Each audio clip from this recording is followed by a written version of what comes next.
अंधेर नगरी चौपट राजा। पात्र महंत, गुरु नारायण दास, शिष्य गोवर्धन दास, शिष्य केऊंजड़िन हलवाई। राजा फरियादी कल्लू कारीगर, चूने वाला भिश्ती कसाई, गडरिया कोतवाल। पहला सिपाही, दूसरा सिपाही। पहला दृश्य। महंत अपने दो शिष्यों के साथ बातचीत करते हुए। महंत, बच्चा नारायण दास, देख तो यह नगर दूर से बड़ा ही सुंदर दिखाई पड़ता है। कुछ भिक्षा मिल जाए तो भगवान को भोग लगे। नारायण दास, गुरुजी महाराज, नगर तो सचमुच सुंदर है, पर भिक्षा भी अच्छी मिले तो मजा आ जाए। महंत, बच्चा गोवर्धन दास, तू पश्चिम की ओर जा और नारायण दास तू पूर्व की ओर जा।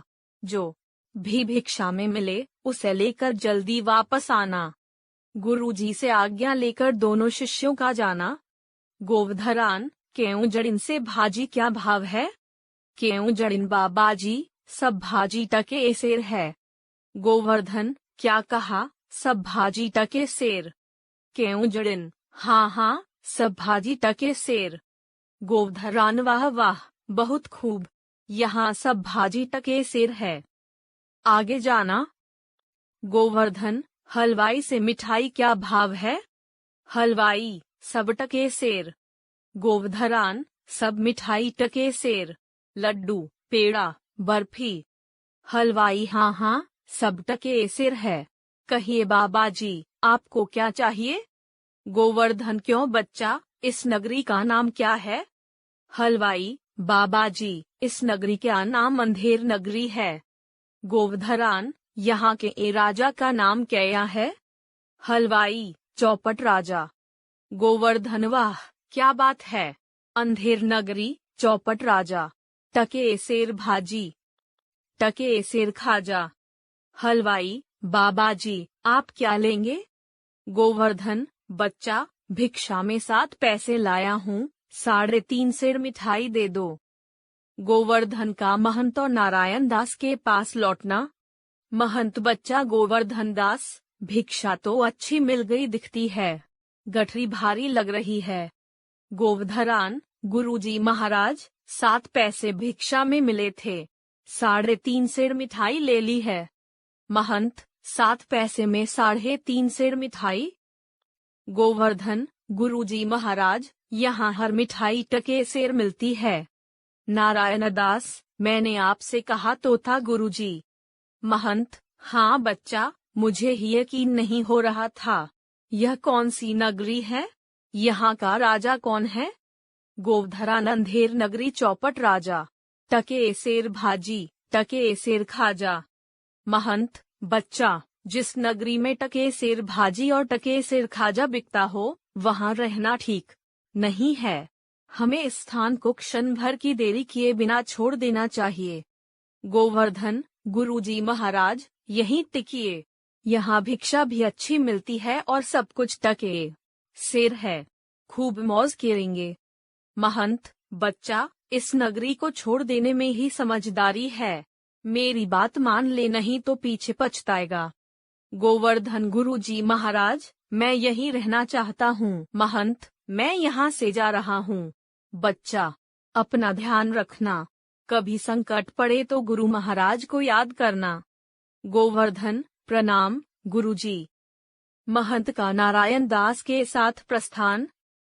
दूसरा दृश्य। दरबार सजा है, दुहाई है, दुहाई है आवाज के साथ एक फरियादी प्रस्तुत होता है। राजा, क्या हुआ, चिल्ला क्यों रहे हो? फरियादी, दुहाई महाराज, दुहाई। राजा, बोलो क्या हुआ? फरियादी, महाराज कल्लू बनिए की दीवार गिर पड़ी, मेरी बकरी उसके नीचे दब गई, मुझे इंसाफ चाहिए हुजूर। राजा, कल्लू बनिए को हाजिर करो। कल्लू बनिए को दरबार में हाजिर करना। राजा, क्यों रे बनिए, तुम्हारी दीवार गिरने से इसकी बकरी मर गई, तुम्हारी दीवार क्यों गिर पड़ी? कल्लू, महाराज मेरा कुछ दोष नहीं है, कारीगर ने ऐसी दीवार बनाई कि गिर गई। राजा, कल्लू को छोड़ दो और कारीगर को हाजिर करो। कल्लू को जाना, कारीगर को लाना। राजा, क्यों रे कारीगर, कल्लू की दीवार कैसे गिर पड़ी? कारीगर, महाराज, चूने वाले ने चूना ऐसा खराब बनाया कि दीवार गिर पड़ी। राजा, अच्छा, उस चूने वाले को बुलाओ। कारीगर को जाना और चूने वाले को लाना। राजा, क्यों रे चूने वाले, तूने चूना क्यों खराब बनाया? चूने वाला, महाराज, भिश्ती ने चूने में पानी ज्यादा डाल दिया, इसी से चूना कमजोर हो गया, तो भिश्ती को पकड़ो। राजा, क्यों रे भिश्ती, इतना पानी क्यों डाल दिया कि दीवार गिर पड़ी और बकरी दब गई? भिश्ती, हुजूर मेरा दोष नहीं है, कसाई न मशके इतनी बड्डी बना दी कि उस मंगे पानी ज्यादा आ गया। राजा, अच्छा, भिश्ती को छोड़ दो, कसाई को लाओ। कसाई को हाजिर किया जाता है। राजा, क्यों रे कसाई, तूने ऐसी मशके क्यों बनाई? केसाई, महाराज, मेरी गलती नहीं है। गडरिये ने टके की ऐसी बड़ी भेड़ मेरे हाथ बेची कि मशके बड़ी बन गई। गडरिये को प्रस्तुत करना। राजा, क्यों रे गडरिये, बता तो, ऐसी बड़ी भेड़ क्यों बेची? गडरिया, महाराज, उधर से कोतवाल की सवारी आई, उसकी भीड़ में ध्यान ही नहीं रहा, मेरा कुछ कसूर नहीं। राजा, गडरिये को छोड़ दो, कोतवाल को हाजिर करो। कोतवाल को हाजिर होना। राजा, क्यों रे कोतवाल, तूने सवारी इतनी धूम से क्यों निकाली कि गडरिये ने घबराकर बड़ी भेड़ बेच दी? कोतवाल, महाराज, मैंने कोई कसूर नहीं किया। राजा, ले जाओ और कोतवाल को अभी फांसी पर चढ़ा दो। तीसरा दृश्य। ऋष्य। गोवर्धन, मिठाई खाते हुए गुरुजी महाराज ने नाहक यहाँ रहने को मना कर दिया। माना कि इस अंधेर नगरी के लोग बहुत अजीब किस्म के हैं, पर अपने तो मजे हैं। अपने को क्या लेना यहाँ लोगों से? दो सिपाहियों का आना। पहला सिपाही, चल बे चल, मिठाई खा खाकर मोटा हो गया है, आज मजा मिलेगा। गोवर्धन, घबरा कर, अरे भाई, भला मैंने आपका क्या बिगाड़ा है, मुझे बिना कसूर क्यों पकड़ते हो? दूसरा सिपाही, तू मोटा है इसलिए तुझे फांसी होगी। गोवर्धन, मोटे होने पर फांसी? अरे, यह कैसे न्याय है? भला साधु संतों से कोई मजाक करता है क्या? पहला सिपाही, जब सूली पर चढ़ोगे तब मालूम होगा कि फांसी है या मजाक। चलो अब। गोवर्धन, अच्छी जबरदस्ती है, मैं नहीं जाऊंगा। दूसरा सिपाही, सीधी तरह चलते हो या घसीट कर ले चलूं? गोवर्धन, संत को फांसी? आखिर बात क्या है? पहला सिपाही, बात यह है कि कल हमारे राजा जी ने कोतवाल को फांसी दी। जब उन्हें फांसी दी जाने लगी तो फंदा बड़ा निकला, कारण कोतवाल साहब दुबले हैं, हमें राजा जी को बताना पड़ा। राजा जी ने हुक्म दिया है कि किसी मोटे आदमी को फांसी दे दो, क्योंकि बकरी मरने के अपराध में किसी न किसी को तो सजा होना जरूरी है, वरना न्याय कैसे होगा? गोवर्धन, घोरन न्याय, दुहाई है, अरे मेरा बकरी से न लेना न देना, मैं बिना कसूर मारा जाऊंगा, बड़ा अंधेर है। गुरुजी महाराज, आपने सब ठीक ही कहा था, मैंने आपकी बात नहीं मानी, आज उसी का फल भोगना पड़ रहा है। सिपाहियों द्वारा गोवर्धन के रोने चिल्लाने पर भी उसे पकड़कर ले जाना। गोवर्धन, हाय, मुझ बेकसूर को क्यों फांसी देते हो? दया करो, फकीर पर जुल्म, कुछ तो धर्म का ख्याल करो। सिपाही भाई, मुझे छोड़ दो। पहला सिपाही, चुप रह, राजा का हुक्म है, तेरा आखिरी वक्त करीब है, रोने में समय क्यों गवाता है? अपने परमात्मा को याद कर ले।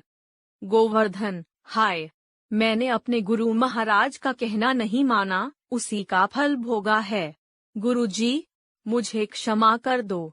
आप कहाँ हो गुरुजी? मुझे बचाओ, यह तो सचमुच अंधेर नगरी है। महंत का प्रवेश। महंत, बच्चा गोवर्धन, तेरी ऐसी दशा? गोवर्धन, गुरुजी, मुझे बचाओ, मैंने कुछ नहीं किया। महंत, फिर सिपाहियों ने तुम्हें क्यों पकड़ा है? गोवर्धन, गुरुजी, दीवार के नीचे किसी की बकरी दब गई, इसलिए मुझे फांसी दी जा रही है। आप ठीक कहते थे, ये अंधेर नगरी है, यहाँ से चले जाना चाहिए था।